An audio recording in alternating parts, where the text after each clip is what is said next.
de novo na série O Sucesso do Fracasso. Para você que está chegando agora, eu sou a Marissa Ribeiro e a gente começou uma série específica para contar para você, com a ajuda de alguns convidados e pessoas especiais, aquilo que a gente cometeu de erro quando a gente era ou quando nós fomos líderes, ou coisas que a gente tem cometido de erro hoje como líderes, para te ajudar aí no teu processo e você ficar tranquilo, ficar confortável sabendo que você não tá errado, ou que não é o fim do mundo se você errar, ou se de repente você tiver com erros e acertos construindo o seu jeitão de fazer liderança. Então hoje não vou falar muito mais, eu quero apresentar para vocês a Juliana. Ela vai falar um pouquinho mais dela. Juliana é uma amiga já de muito tempo e eu quero te agradecer por ter aceitado o convite de vir aqui conversar sobre o sucesso do fracasso. A Juliana foi líder de uma equipe, hoje ela está num outro tipo de carreira, que ela exerce liderança também, mas de uma outra forma. Ela vai falar sobre isso. Mas vou deixar ela se apresentar e contar como é que foi um pouquinho dessa história dela. De novo, obrigada, Ju, por ter aceitado o convite. Fala de você para as pessoas te conhecerem e como foi esse seu processo aí de liderança. Claro, primeiro, obrigada por ter chamado. É um prazer estar aqui. Então, meu nome é Juliana, eu sou formada em Relações Públicas, e vou contar do comecinho, então, né? Sei lá, comecei a fazer relações públicas, eu sempre tive essa questão de liderar, assim, escola, tudo. Deixa que eu faço, não sei o quê, deixa que eu organizo. Perfil mesmo. Perfis. E sempre percebi isso, sempre gostei. Quando da época de escolher o que fazer da vida e tal, que a gente nunca sabe muito bem o que fazer da vida, mas quando me falaram que eu tinha que escolher, eu descobri a questão da comunicação e tal, e gostei muito da área de relações públicas, fui estudar, muito bem. E não cheguei a trabalhar na área exata de comunicação, mas comecei a trabalhar numa empresa que trabalha com anúncios, tal, publicidade. Na verdade, eu prestava serviço para o Google, né? Então, tive outras experiências, mas essa foi quando eu comecei, de fato, a exercer liderança no ambiente profissional, né? Então, trabalhei um tempo com isso e aí até que cheguei numa posição, eu tinha uma equipe de 14 pessoas.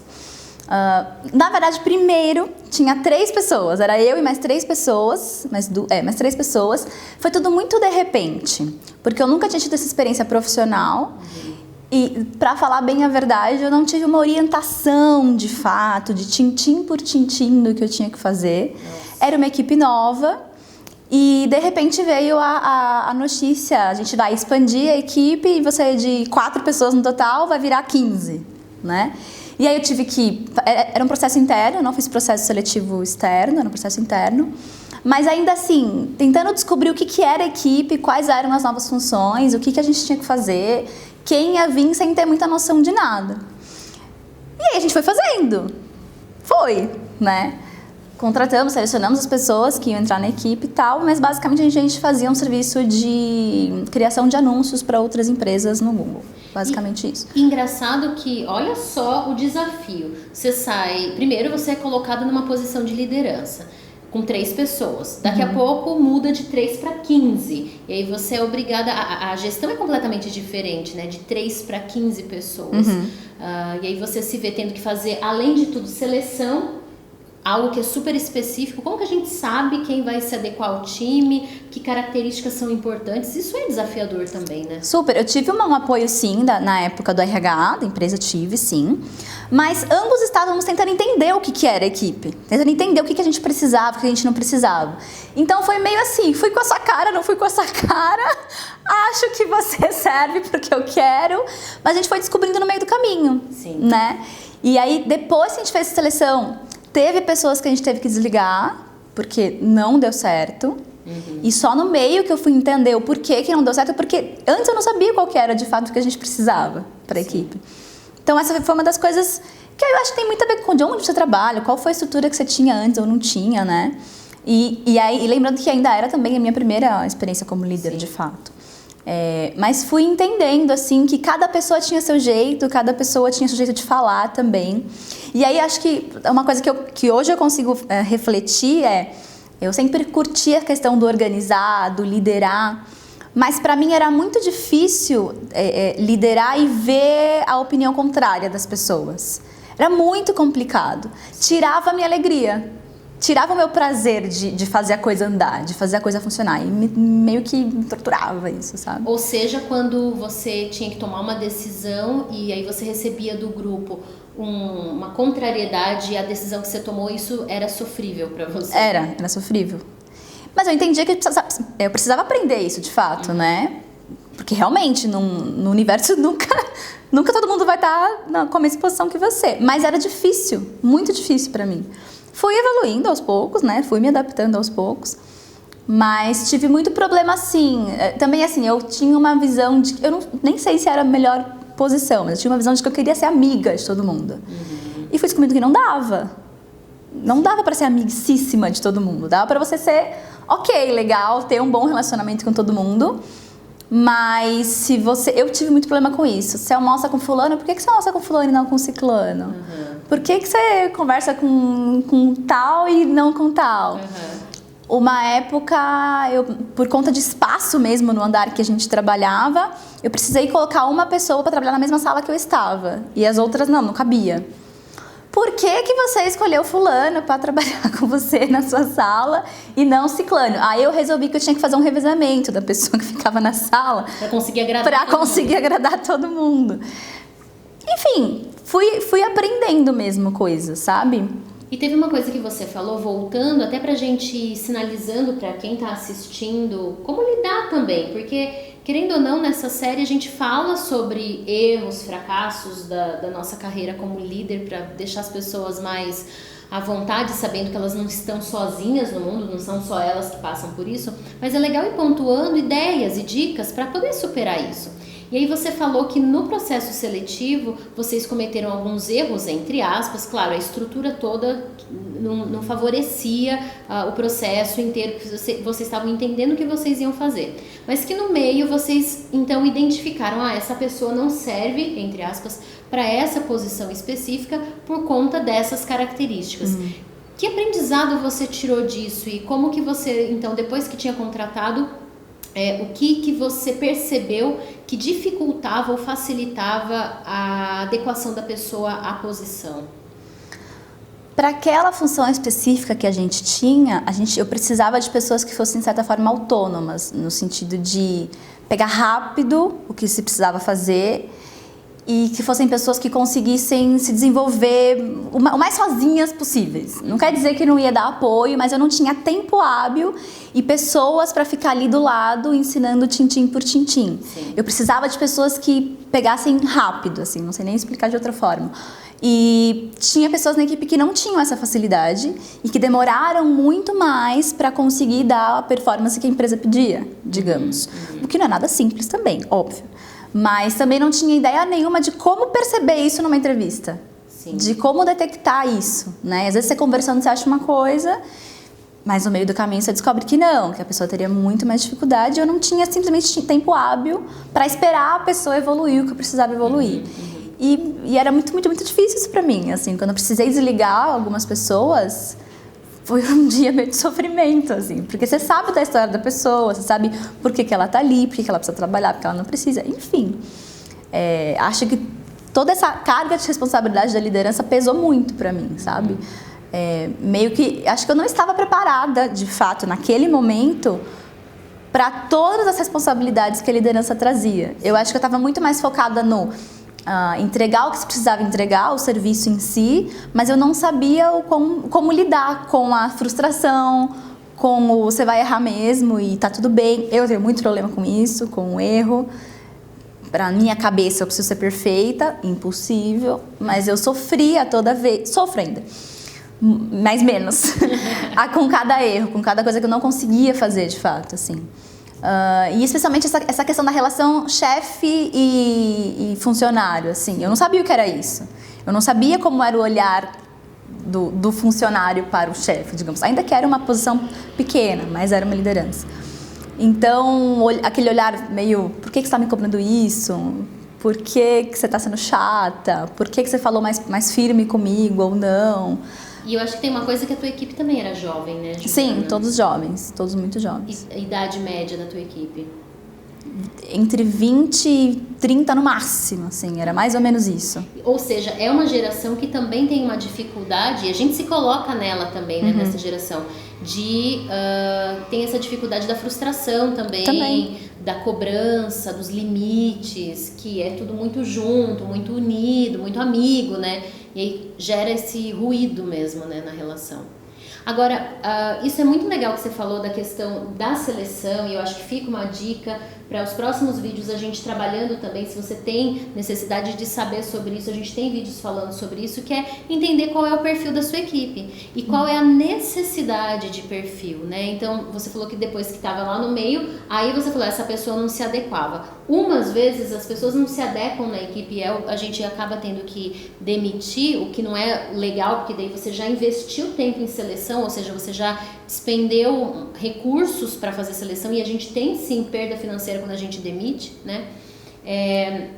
E você perde o timing da equipe, porque você já poderia estar com a equipe já evoluída e você não consegue evoluir justamente porque eles não estão acompanhando. É quando você sabe qual é o perfil que você precisa para aquela vaga, ou seja, você deixou muito claro, você aprendeu isso depois, você precisava de pessoas que aprendessem rápido e que trabalhassem de forma autônoma, sem tanto feedback imediato daquilo que precisa ser feito. Se você soubesse disso, na seleção você já teria aplicado alguns testes e algumas análises que facilitassem você a descobrir esse perfil, né? Então, é uma questão importante aí que fica de dica, né, de aprendizagem. Uma outra coisa que eu me lembro que eu aprendi também no processo, até com alguns feedbacks do próprio RH da empresa, que a gente foi aprendendo junto, era não só perfil de como você lida com as funções, mas perfil característica mesmo. Isso. Uma pessoa mais explosiva ou uma pessoa mais quietinha na dela. Fazia uma diferença enorme ter um equilíbrio disso na equipe. E eu não tinha ideia de que eu precisava disso. Fazia muita diferença. Depois, ao longo do processo, eu precisei admitir mais umas 2 pessoas. Quando eu fui admitir essas outras 2 pessoas, eu já tinha noção que por exemplo, eu lembro que eu entrevistei uma pessoa que tinha um perfil muito explosivo. E eu tinha gostado muito dela. Mas eu sabia que ia dar atrito com outras pessoas. E na hora aquilo me veio na mente e optei por outra pessoa que, assim, pensando em outras características, eu não tinha gostado tanto, digamos assim. Isso que deu certo. Sim. Mas é uma coisa que eu não tinha ideia antes de ter essa experiência, por exemplo. Isso é muito legal, porque às vezes a gente vai só na característica. Realmente, você levantou um item importante. Na característica individual, e você não pensa no todo. E quando você está falando de time, principalmente um time com 15 pessoas, você precisa ter esse equilíbrio dos perfis, né? Para um complementar o que o outro não tem, de repente, e trazer uma outra visão e um outro olhar para a equipe. Muito legal. E é muito difícil, né? Porque às vezes você pensa assim, você vai selecionar uma pessoa, você vai ver, você bate o olho no currículo e acha que é isso e pronto, acabou. Mas não é só analisar a pessoa sozinha, mas todo o contexto que você tem, né? Sim. E ainda é complicado você conseguir entender cada pessoa, que também tem pessoas que não vão se abrir rapidamente para você, né? Vai demorar e tal. Mas eu lembro disso, assim, que foi muito marcante isso para mim, quando eu me toquei que eu precisava ter esse equilíbrio, assim. E é legal também, tem um vídeo que eu falo sobre liderança situacional, como você preparar pessoas novas, né, para funções específicas, porque a Juliana tinha um desafio enorme, que era um time todo novo e só você de líder, e como você faz aquele trajeto que a gente fala na liderança situacional, que é no primeiro momento você pega na mão, faz junto, ele te vê fazer, para depois ir para o segundo nível, terceiro e quarto nível. É todo mundo novo, como que você pega todo mundo pela mão e direciona? Por isso que esse perfil de experiência anterior e de autonomia é bastante... Era importante nesse momento da equipe que você estava vivendo, né? Então entender o momento da equipe também é importante. Pegando o gancho de uma outra coisa que você falou que você enfrentou na liderança, que é essa frustração, né? E essa coisa de se ver sozinha. Então, a frustração de ter uma equipe que, de repente, não gosta de você o tempo inteiro por conta das suas decisões, e de você falar com quem que eu compartilho isso, como que eu lido com isso, sendo uma nova líder, não tendo sido também preparada para ser líder, né, exaustivamente preparada. Você fazia boas entregas, mas isso não queria dizer que você seria uma boa condutora de entregas num grupo grande, né? contar um pouquinho disso pra gente, porque eu vejo que tem 2 pontos aí. Lidar com as frustrações e com os erros, isso é bem legal você trazer. E a outra questão é isso, quando você se vê sozinha, para quem você recorre, a importância de mentoria mesmo e acompanhamento, né, no processo de liderança. Exato. Eu senti muita falta disso, realmente. E aí, num primeiro momento, você busca seus superiores, eu acho. Foi o que eu tentei fazer na época, né? E aí eu tinha, mas naquele contexto especificamente, eu tinha superiores que não estavam com muita noção do que estava acontecendo, que tinham outras milhares de funções e não tinha nem como a pessoa ficar sabendo de todos os detalhes. Eu tentava reportar nas nossas conversas, mas não era a mesma coisa. Sim. Não conseguia captar aquilo que eu estava passando, o que eu estava sentindo. E por várias razões da empresa, muito mais estava preocupado com a entrega. E não com o detalhe, com todo o processo, do que a gente precisava mesmo, né? Mas eu realmente não tinha alguém ali dentro para que entendesse todas as minhas questões e as minhas dificuldades. Na época, a gente se conhece há bastante tempo, eu fui atrás de você pra gente conversar. Fui ler algumas coisas também, que você até me indicou e tal, e foi bom, abriu a mente, né? Mas aí eu acho que também, e muito pra mim, foi um momento de descoberta, né? De me conhecer melhor, o que era aquele perfil que eu julgava ser. Não é que eu não tenho, eu tenho o meu perfil de liderança. Mas em que contexto a minha liderança é funcional? Sim. Ou eu sei exercer o meu perfil de liderança, em que contexto? Eu fui entender isso, que tem contextos e contextos, lugares e lugares, pessoas e pessoas, né? E eu comecei a entender que quando essas frustrações aconteciam, tirava todo o meu prazer de fazer a coisa funcionar, de fazer a coisa andar, de realmente exercer a liderança. Aí eu tinha vontade de deixar tudo pra lá e ficar quietinha num cantinho, me dar uma tarefa pra eu fazer e entregar só, que é mais fácil, né? Era mais ou menos por aí. Mas sim, fazia muita falta, assim, ter alguém que entendesse tudo, todo o contexto que estava acontecendo. Não dava, né? Não dava pra reportar exatamente tudo. Só alguém de dentro mesmo. Sim. Mas não tinha pessoas com o mesmo nível de liderança, com o mesmo nível de poder de decisão que eu tinha para compartilhar tudo o que estava acontecendo. Eu tinha outras pessoas dentro da equipe que a gente tentou fazer como uma escadinha, sei lá, líder 1, líder 2, algo do tipo.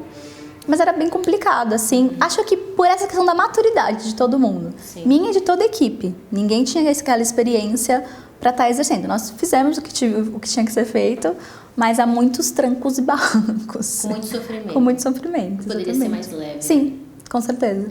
A partir dessa experiência, que lições que você tirou, assim, sobre liderança para você? E aí a Ju vai trazer coisas que fazem sentido para ela, que não necessariamente vão ser uma regra para todo mundo, mas que abre possibilidades para pensar, né? Que lições sobre liderança você tirou? Que liderança você descobriu em você, né? E que decisões você tomou a partir disso? Eu acho que você precisa, o melhor dos contextos, né? Seria você ter uma preparação de fato antes, você saber tudo que engloba a liderança.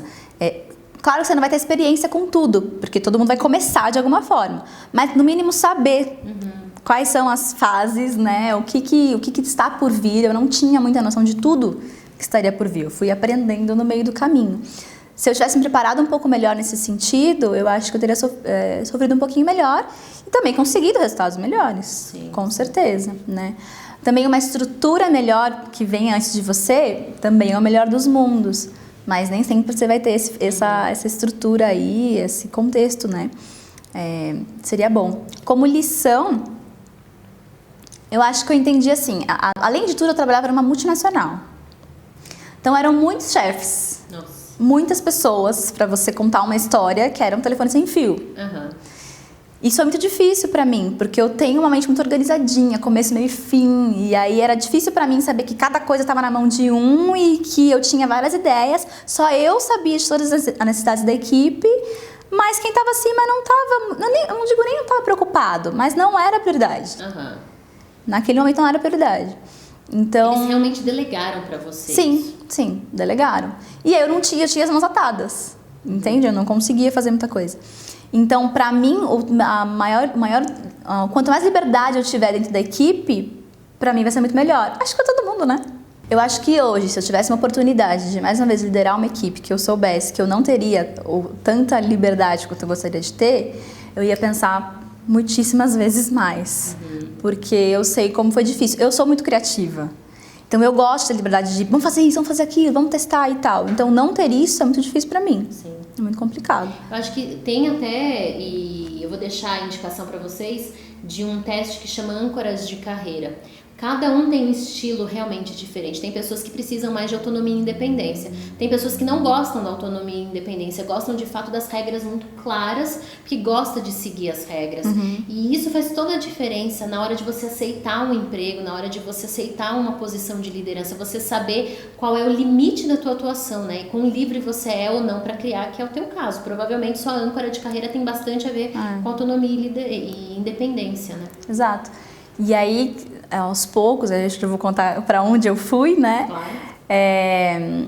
Quando eu saí da empresa, eu decidi sair e abrir um negócio próprio, né? E aí eu descobri, era uma curiosidade muito grande que eu tinha, mas tinha muito medo do empreendimento. Mas tinha muita curiosidade mas e se eu fizer do jeito que eu quero, do jeito que eu imaginar? Sempre tive essa curiosidade. E quando eu comecei, nossa... Incrível. Incrível, liberdade pura, total agora de fazer e de dar errado e tudo bem, porque agora eu respondia pra mim mesma só. Sim.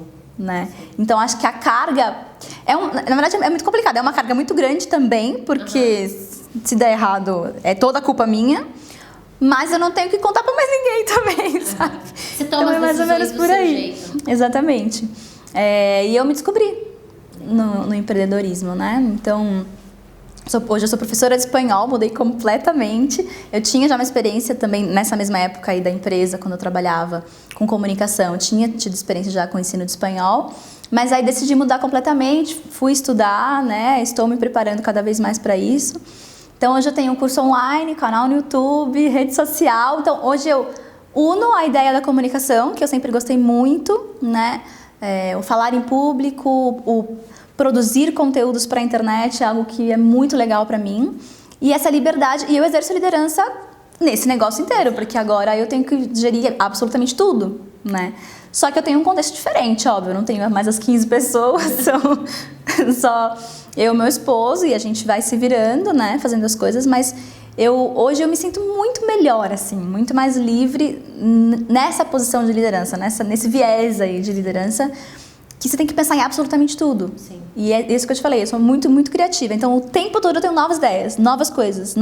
Mas será? E assim, vamos fazer. E a gente vai e testa, e se der errado a gente volta atrás, se der certo a gente continua e evolui a ideia. E tem sido incrível aprender cada vez mais. Libertador, né? Libertador. E de muito aprendizado também, porque, como eu falei, eu ainda tenho bastante disso ainda, de não posso errar. E hoje, trabalhando com a internet, se eu erro, um monte de gente viu, muitas pessoas viram, não só mais as 15. Né? E postam, e compartilham, e tudo, né? No começo é muito difícil. Quando já aconteceu de postar alguma coisa errada e... Nossa, meu Deus, como assim? Por que eu fiz isso? Chorar o dia inteiro. Já fiz. Confesso. Hoje já não. Você não está só. Se você estiver chorando sozinho no seu canto, pode chorar. Exatamente. Não tem problema, acontece. Postei coisa errada por um descuido e tal, e aí me falaram numa boa. As pessoas não falam, pelo menos comigo nunca aconteceu de alguém falar por mal.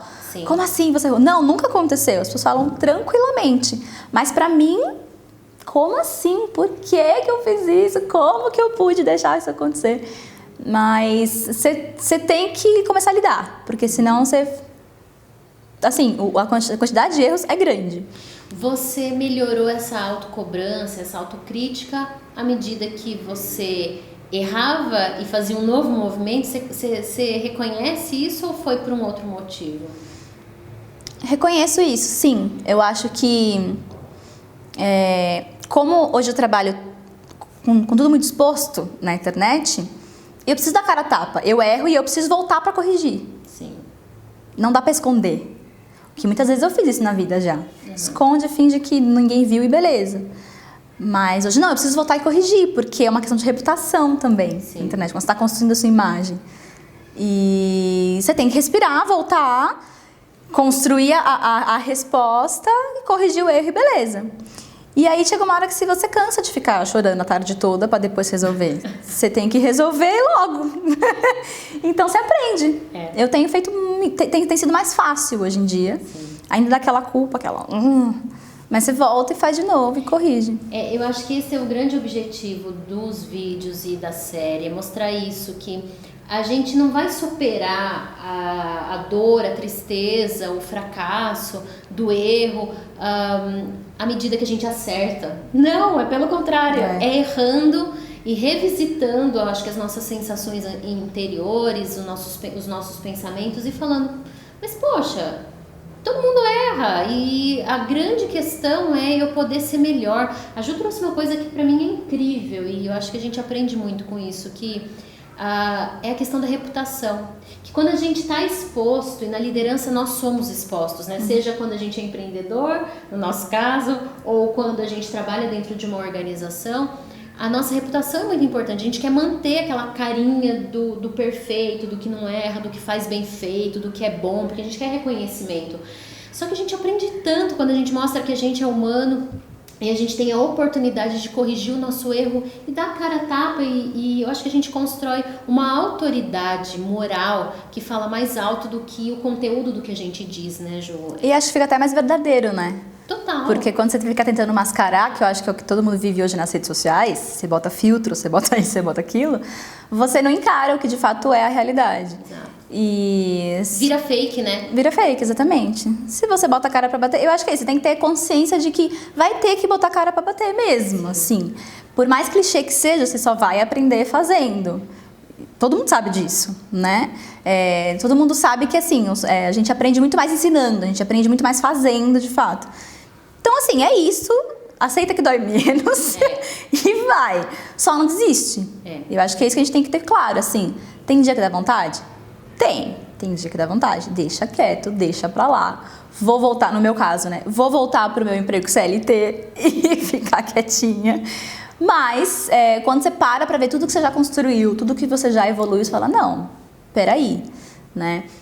Tem muita coisa pra fazer ainda, tem muita coisa pra evoluir, tem muito mais pra aprender na liderança e naquilo que você tá exercendo, seja qual for a sua área.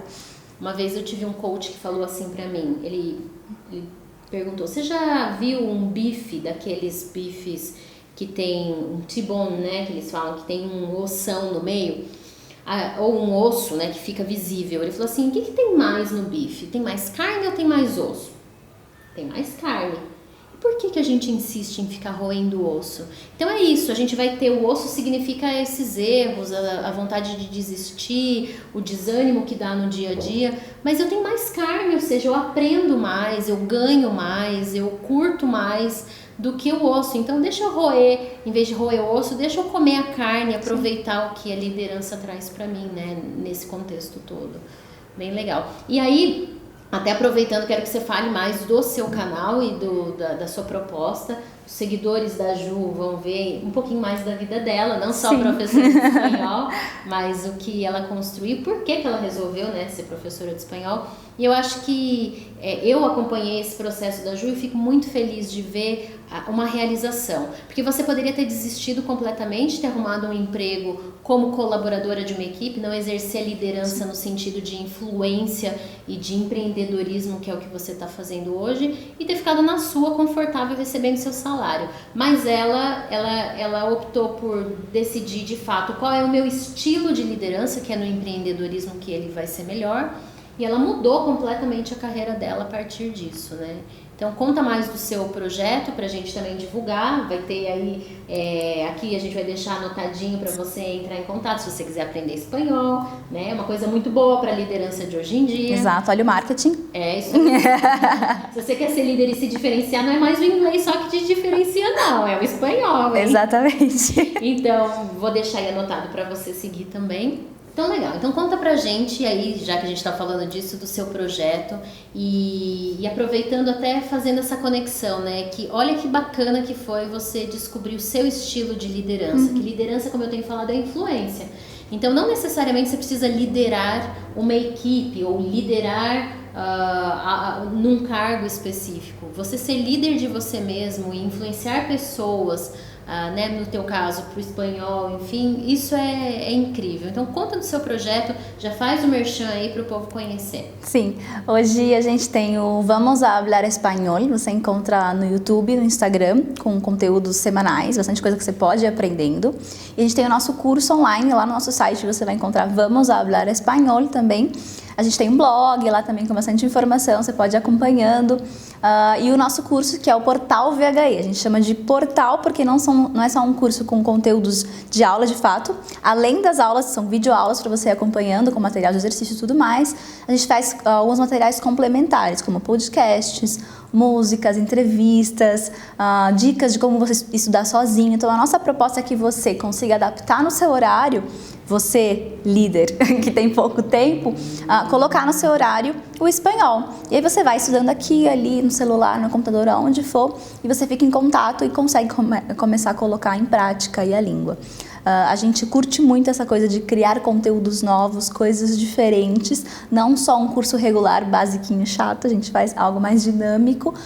E se você faz parte do nosso portal também, a gente tem grupo de WhatsApp com os alunos, grupo no Facebook, enfim. A gente gosta realmente de fomentar essa ideia de a gente estar estudando junto e você aproveitar o seu potencial. Mas esse é o nosso projeto de trabalho, eu e meu esposo, a gente faz tudo, né? Grava, edita, posta, faz todo o merchan, enfim, todas as vendas.